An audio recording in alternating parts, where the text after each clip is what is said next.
Now, the Clinton Foundation is admitting it made mistakes with how it disclosed donors as questions swirl about a new book about former President Bill Clinton and 2016 presidential candidate Hillary Clinton.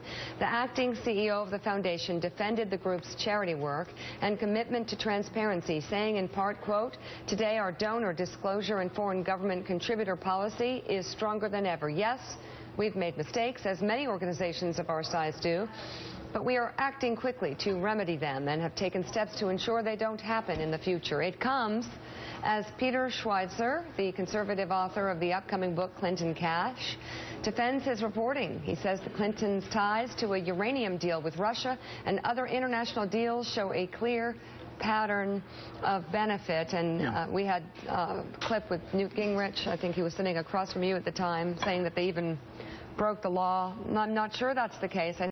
That's the gray area where the Clintons that's always the gray are in an unprecedented situation.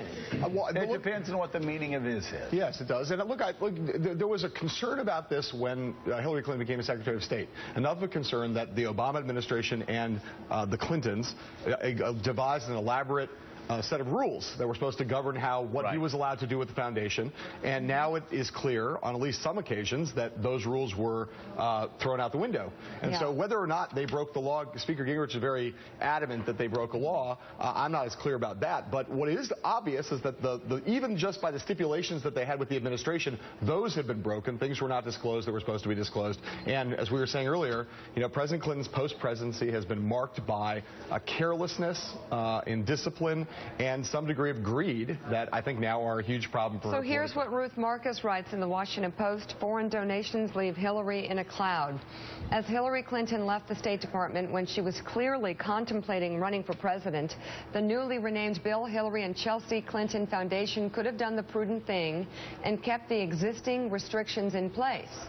Instead, the foundation quietly freed itself from the limitations, creating ethics questions that could have been avoided.